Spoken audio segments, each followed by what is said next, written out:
berlama-lama, kita akan langsung masuk ke sesi pleno ketiga, pleno terakhir, yang akan dipimpin oleh Ibu Tan Gyok Lee. Siapakah beliau? Apakah masih perlu saya perkenalkan, Bu? Oke, Ibu Tan Gyok Lee adalah salah satu sekarang ini beliau menjadi wakil ketua di SCTB untuk bagian akademik. Lalu beliau juga sekarang ini mengajar di prodi MPDK di SCTB. Lalu beliau juga adalah penasihat ACSI Indonesia, penulis buku generasi ke generasi yang akan dibagikan. Ya, jadi Bapak Ibu akan mendapatkan buku itu yang menang games. Lalu ada buku yang lain juga, Wanita dan Pria dalam Perspektif Alkitab, dan juga seri PA Bintang. Tanpa berlama-lama, Ibu Gyok Lee akan menyampaikan sesi khusus tentang research. Begitu ya, Bu ya. Silakan Bu, waktu dan tempat saya persilahkan untuk Ibu Gyok Lee. Wow, terima kasih Bu Pauline. Ini seru banget nih ya. Ini udah sesi terakhir, tapi masih semua setia. Wah, luar biasa sekali. Halo semuanya, mungkin ada yang sudah kenal, bahkan udah lama banget ya. Semoga nggak bosan dengan saya. Sudah bilangin, jangan saya lagi dong. Tapi bersyukurlah ya, kita bisa ketemu. Karena sekian guru, baik guru PAK maupun guru BK itu sudah kenal lama. Shalom semuanya yang belum kenal. Tadi nama saya susah disebutin sebenarnya ya. Bagi orang-orang tertentu, aduh ini apa sih? Ya. Jadi you can call me Lily, oke? Jadi silahkan Ibu Lily aja. Itu sangat simpel. Ya, Bapak Ibu, ini kalau ada sesi terakhir ya udah semoga udah di refresh ya Bu Pauline ya. Oleh Bu Sarina, kemudian di recharge oleh Bu Grace dan di re-equip barangkali ya udah semua pembicara Kapitas Syarikta, dan terakhir ini adalah reshape. Di dalam reshape ini ya kita sebetulnya mengangkat sebuah tema yaitu the heart of teaching. The heart of teaching. Kenapa sih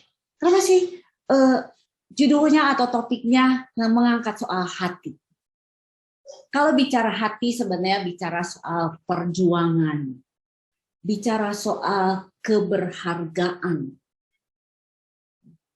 Jadi guru PAK, jadi guru BK itu memang seharusnya dihargai. Dihargai, didukung, dimengerti perjuangannya, ya. Bahkan dikasih hadiah, makanya di dalam camp ini bagi-bagi hadiah terus Bu Paul ya. 50 lagi amazing banget, sampai tadi masih bagi-bagi terus hadiah. Tapi sebetulnya intinya apa sih yang disebut perjuangan? Saya tadi malam jadi nih biasanya tersentuh hati ya kalau ngomong soal hati itu, bawaannya tuh terharu terus ya. Terharu terus.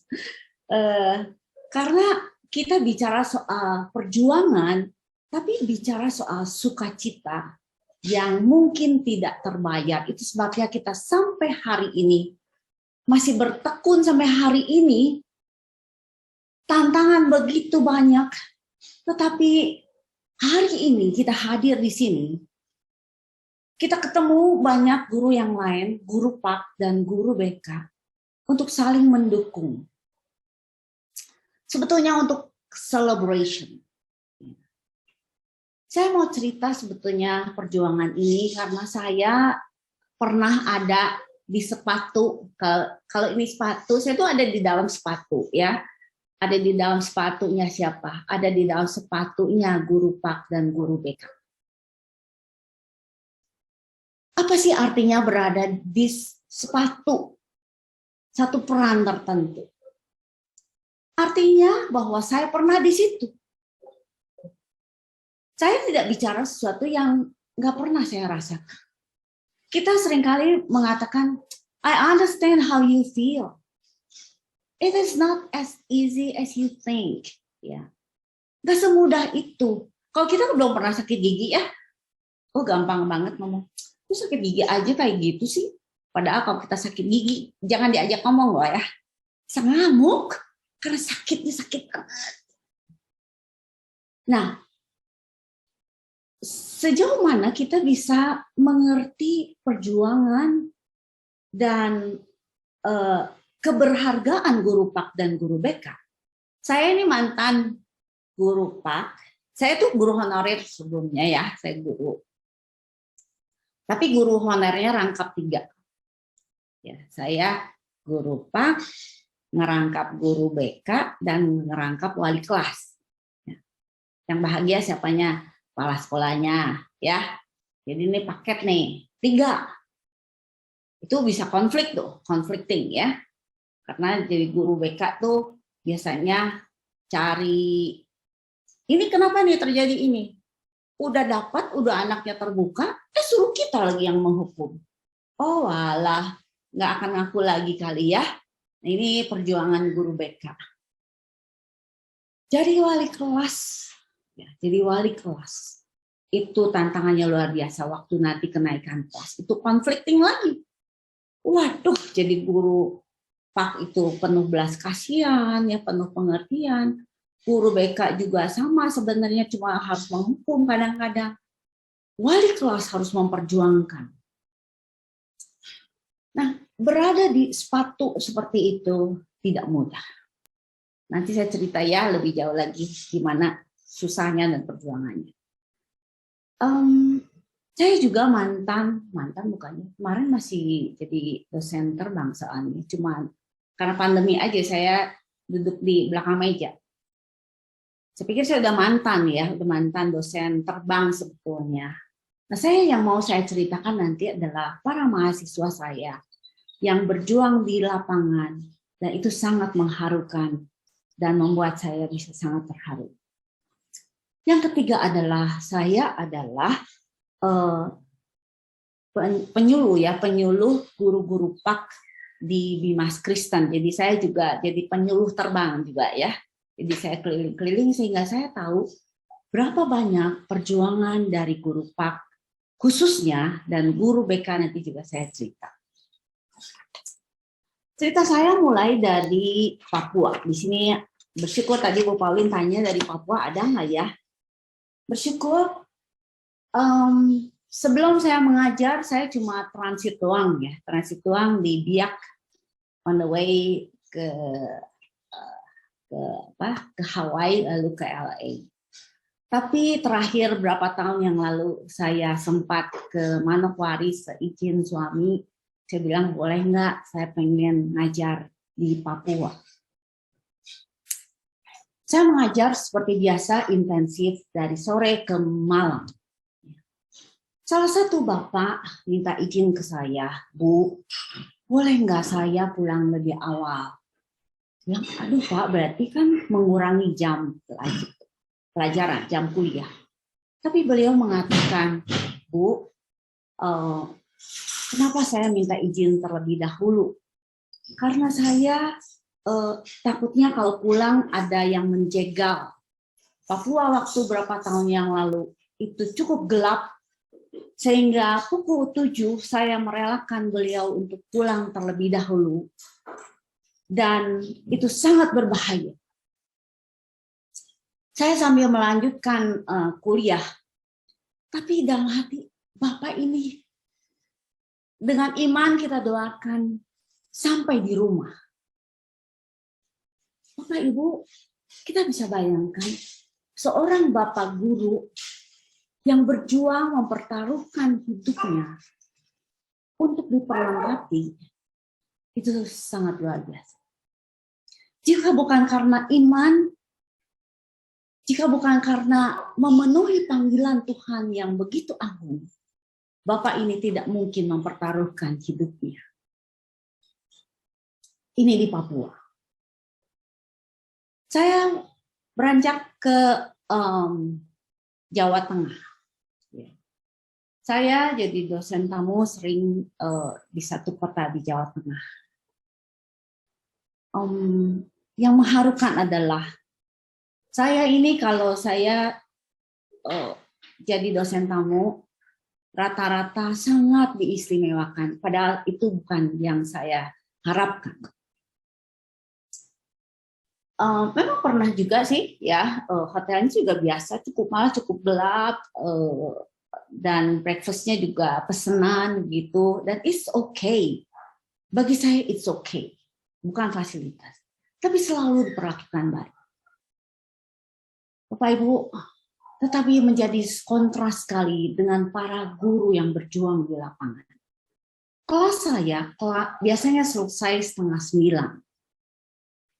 Dan saya pasti dihantar oleh mobil langsung ke hotel terdekat juga, ber-AC dan sebagainya. Tetapi mahasiswa saya yang ada di kelas, itu harus pulang dari kelas, itu 1 jam naik motor. Dan itu para ibu guru. Bapak Ibu, sampai di hotel, saya tidak akan pernah berani tidur duluan sebelum mahasiswa saya sampai ke tempatnya. Itulah perjuangan guru. Kadang masih bawa makanan kecil. Bu Lili, ini ya cobain. Ini dari Deso katanya. Saya bilang, Bu, jangan bilang Deso loh. Nah, Bapak Ibu, inilah perjuangan. Saya mau cerita lagi, ada seorang guru Pak. Beliau hatinya berkobar-kobar untuk menginjili muridnya. Dan beliau sebelum menginjili, beliau bawa murid-muridnya ke kuburan. Guru yang mana ya yang membawa anak-anaknya ke kuburan? Ya. Ke kuburan? Lah ngapain? Di kuburan itu anak-anak disuruh berkeliling satu kuburan. Disitulah sang guru menginjili. 1 hari kita ada di situ. Dan tidak ada seorang pun yang bisa menghindari itu. Nanti kamu mau kemana? Momen itu menjadi momen yang diciptakan untuk menginjili dan menjadi momen yang berharga bagi para siswa untuk merespon Injil berita baik. Saya sangat terkagum begitu kreatifnya. Mungkin ini di luar nalar kali ya kemarin Bu Pauline pakai botolnya untuk roll rambut. Ya, ini menginjili dengan bawa ke kuburan. Belum pernah kan dengar cerita seperti ini. Saking kagumnya saya mengatakan kepada Ibu, boleh nggak saya mengirim bahan-bahan supaya Ibu lebih kreatif lagi. Dan itu menjadi momentum yang sangat berkesan. Yang tidak pernah bisa saya lupakan. Yang berikutnya adalah, ini juga seorang ibu. Saya ketika jadi penyuluh pelatihan guru-guru PAK, biasanya entah se-Bandung atau Bandung dan sekitarnya, bahkan kadang se-Jawa Barat. Ya. Jadi waktu itu saya pergi ke kota lain, dan itu banyak guru-guru dari sekian kota di Jawa Barat.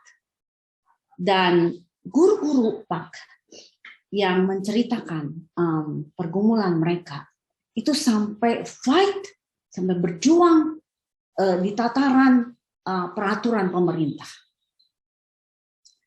Karena bisa saja hak istimewa dari kehadiran guru-guru PAK ini terus dikepinggirkan dan bahkan bisa dihilangkan. Tetapi mereka berjuang ke kantor pemerintah dan sebagainya supaya hak untuk mengajar PAK itu tetap ada. Ya memang saya bicara banyak tentang guru PAK, tetapi saya mau cerita tentang guru BK. Dulu guru BP namanya. Satu hari, karena saya juga pernah mengarahkan sekian guru BK di 2 sekolah, lalu satu hari saya melihat chat di WA, ada seorang guru BK cerita. Bu Gyokli, saya mau sharing ya, ini tadi pagi kami merancang sebuah program untuk anak-anak SD, Pak. Ya, saya baca langsung dan saya sangat terharu juga karena apa? Karena menjadi guru BK itu sangat sulit sekali. Selain menghandle anak-anak yang sulit, yang bermasalah, yang dari keluarga broken home atau dari keluarga baik-baik pun tetap banyak masalah. Ya. Seluruh guru BK waktu itu merancang program. Satu hari itu tidak ada bagian cleaning service yang melakukan tugasnya. Semua dilakukan oleh anak-anak. Seluruh sekolah yang ngepel, yang nyapu, yang ngelap kaca, dan semuanya itu anak-anak SD. Dan setelah selesai, mereka memberikan hadiah kepada para karyawan cleaning service. Terharu tidak, Bapak Ibu? Anak-anak SD baru tahu susahnya jadi karyawan cleaning service. Baru dipel, masih basah. Mereka udah lari-lari lewat sana, lewat sini. Rasanya udah capek, kotor lagi. Sekarang anak-anak bisa merasakan apa artinya kerja keras.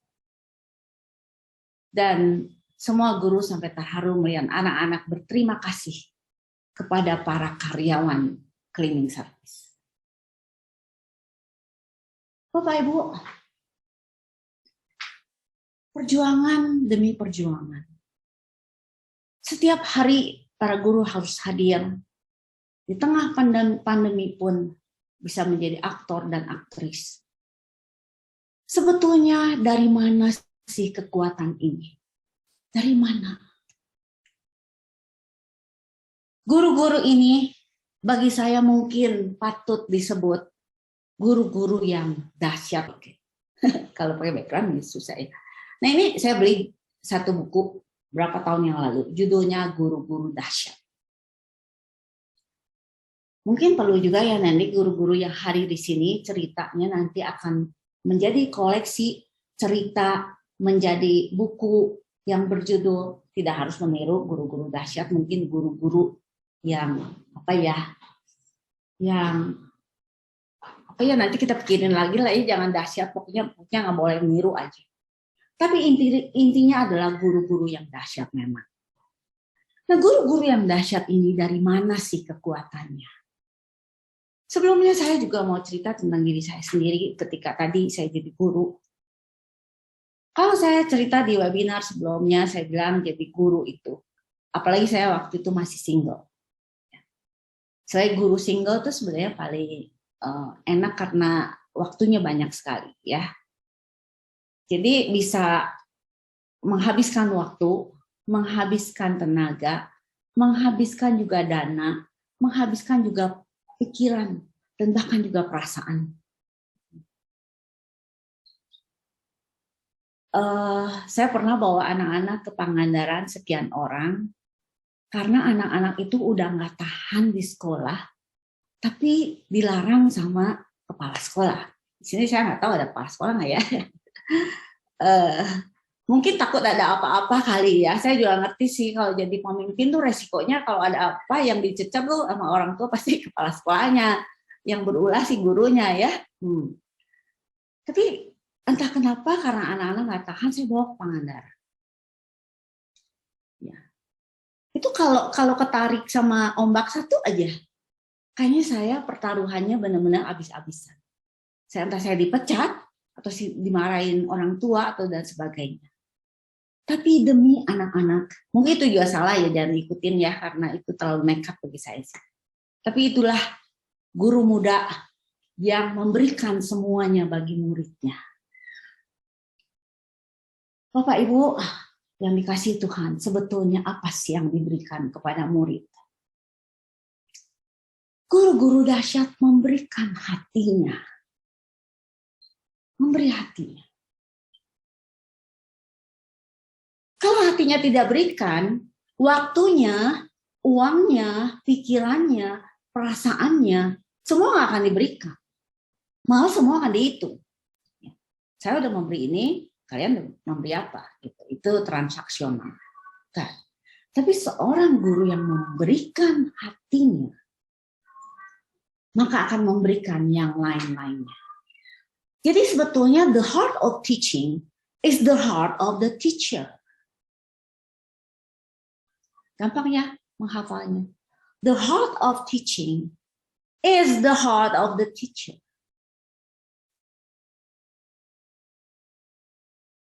Jadi pengajaran itu begitu kaya. Bapak Ibu akan selalu menyelami dengan hal ini bahwa kenapa Tuhan kita Yesus Kristus memilih peran dan menganggap atau mengatakan kepada para muridnya, tepat katamu ketika engkau memanggil aku guru dan Tuhan. Engkau mengakui aku sebagai Tuhan dan guru. Amazing kan? Posisi guru dan peran guru itu begitu luar biasa. Karena disitulah terletak hatinya yang memberi hati dan segalanya bagi muridnya.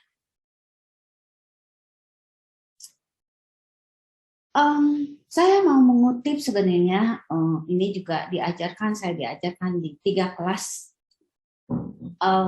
Sebuah artikel berjudul The Heart of a Teacher, ditulis oleh Parker Palmer. Ya. Parker Palmer mengatakan bahwa hati guru itu seperti alat tenun. Kenapa alat tenun? Karena kalau nenun itu kalau nggak di stretch ya, nggak di stretch ketegangan tinggi terus untuk memasukkan benang yang lain bersilang begitu dengan struktur kayunya, itu nggak akan bisa terjadi, nggak akan ada hasil tenunan yang baik. Kita pakai baju ada coraknya, itu nggak mungkin bisa menghasilkan tenunan yang baik kecuali ada alat tenun yang bekerja 3 hal.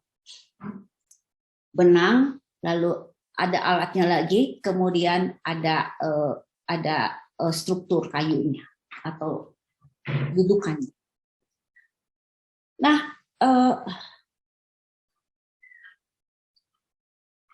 yang dikatakan oleh Palmer adalah hati guru itu kenapa menjadi penting seorang guru harus memberikan hatinya.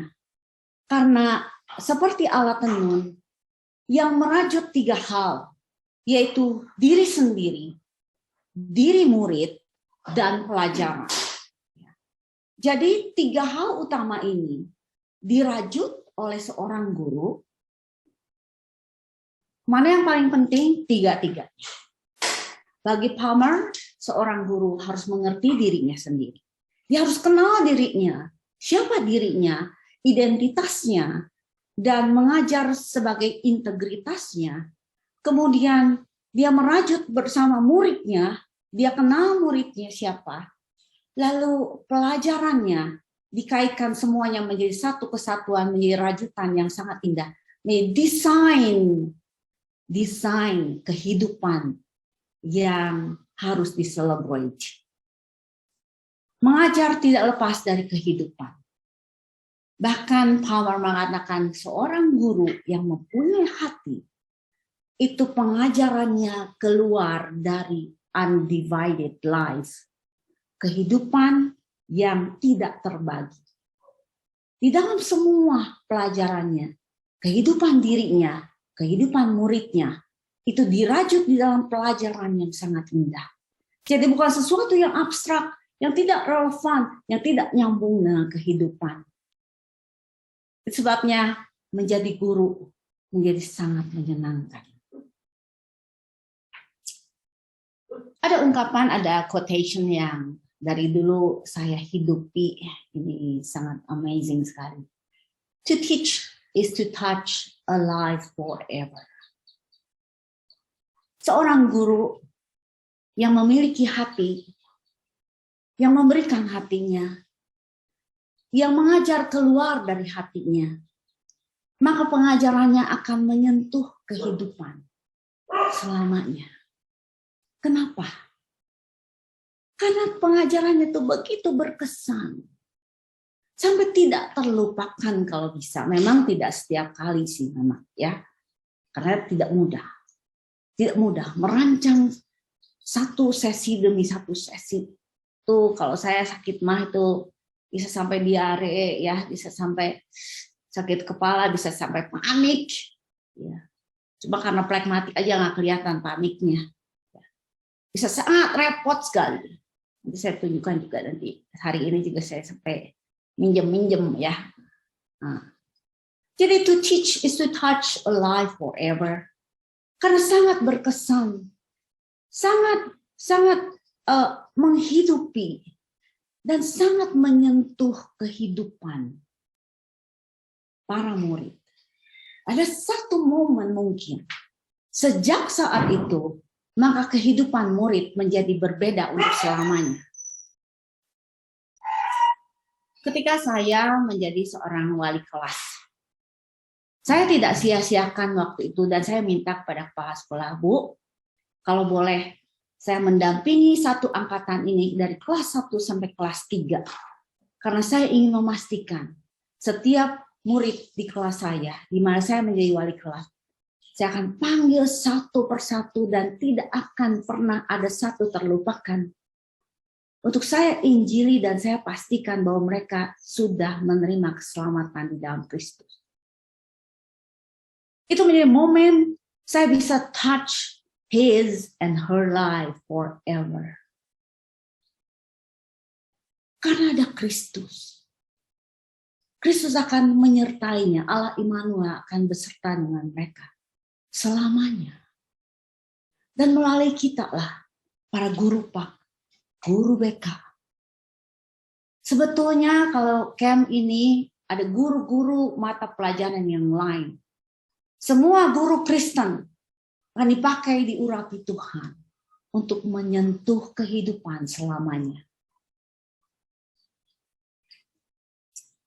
Nah, apa yang akan terjadi ketika guru kehilangan hatinya? Bapak Ibu, ketika guru kehilangan hatinya, menurut Palmer, maka pekerjaannya, kegiatannya sehari-hari akan menjadi rutinitas yang tidak ada kesan, yang tidak menyentuh kehidupan. Dan mungkin ada kemarahan, kelelahan,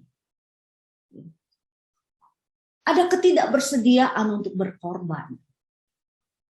Dan mungkin juga Palmer mengatakan seorang guru sebetulnya kalau ada hati, siap hancur hatinya. Tapi kalau kehilangan hatinya, nggak akan ada apa-apanya.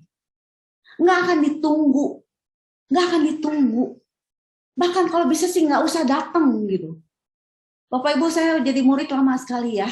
Lama sekali. Tapi bisa melihat mana guru yang punya hati dan tidak. Guru yang punya hati itu betul-betul hadir semuanya untuk murid.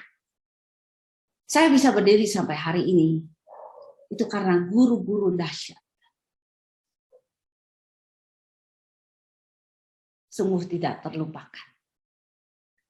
Nah, kalau kita sempat kehilangan hati, apa yang harus dilakukan?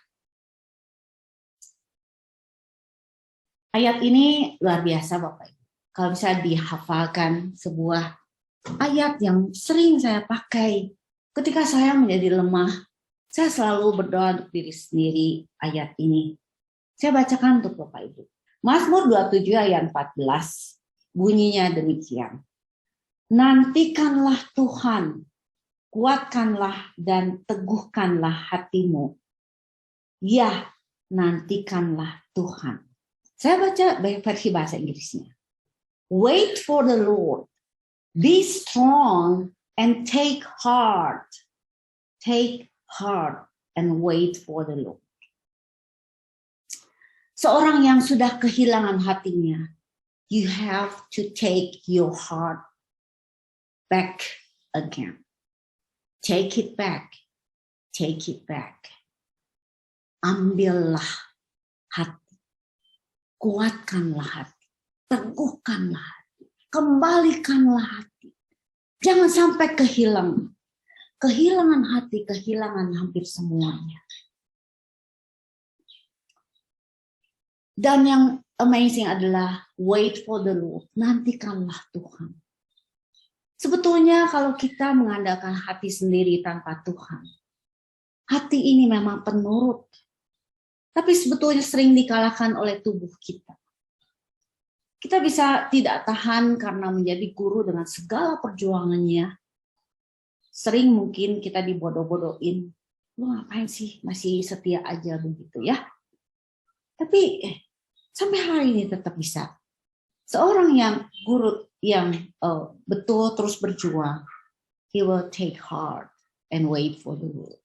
Kalau Palmer mengatakan merajut 3 hal, menurut saya seorang guru BK harus merajut 7 hal. Ya. Mari kita lihat dari inilah komponen-komponen mengajar. Sebetulnya seorang yang mengajar itu harus mengetahui ada 7 komponen di dalam mengajar. Ya. Seorang guru, dia akan hadir di depan, memberi contoh bagaimana melakukan apa yang dia ajarkan. Ini contoh ini dari dosen saya ini sangat mengagumkan. Ya. Jadi seorang guru nggak bisa cuma to tell. Just telling nggak bisa. Karena apa? Karena ketika saya memberitahukan, belum tentu dimengerti istilahnya, ya apalagi bicara soal konsep, tapi harus diperagakan, diperlihatkan, dihidupi, digumulkan, didoakan, dan sebagainya. Nah, ketika dia melakukannya, dia juga, ini ada gurunya, ada kurikulumnya, ada aktivitas, ada metodenya, ya. Lalu ada tujuannya, dan muridnya akan menonton sambil didukung oleh lingkungan yang disebut holistic environment, lingkungan keseluruhan itu mempengaruhi ini. Kenapa harus sampai ada gurunya, ada kurikulumnya, ada aktivitas atau metodenya? Ada tujuan dan ada muridnya. Bahkan ketika itu dilakukan, maka sebetulnya yang berhasil nantinya adalah si muridnya. Muridnya melihat contoh gurunya melakukannya sampai berhasil. Bapak Ibu, ini tidak mudah. Seorang guru akan merancang semuanya, ya. Yang menentukan semuanya itu siapa? Bukan muridnya. Tetapi yang menjadi pertimbangan adalah muridnya. Bapak Ibu, sampai saya pinjam ke tangga ya. Tuh, saya ini pinjam beneran nih. Tuh, lihat. Nah, biasa ini serius banget loh. Ya, saya nggak nyangka sih tuh biasanya, Bapak Ibu, kalau saya ngajar, saya biasanya pakai lidi.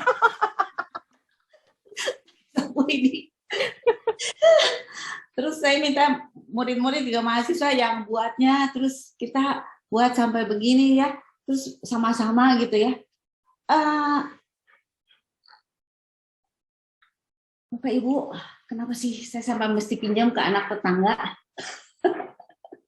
Ya, karena ini sama beneran loh. Tuh, beneran loh, saya baru tahu nih ya. Aduh, salah lagi. Nah, pakai beginian sampai serius banget ya. Ini coba.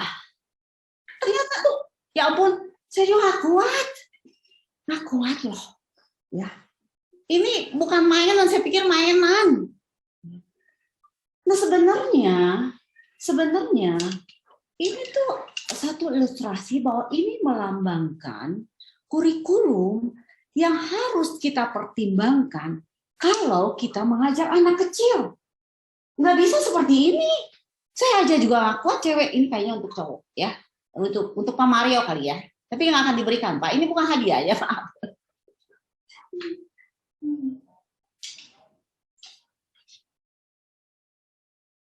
Di sini kita melihat bahwa sebagai guru, merajut itu bukan sekedar 3 hal, tapi juga termasuk alat peraga, termasuk Bu Pauline sampaikan, termasuk teknologi.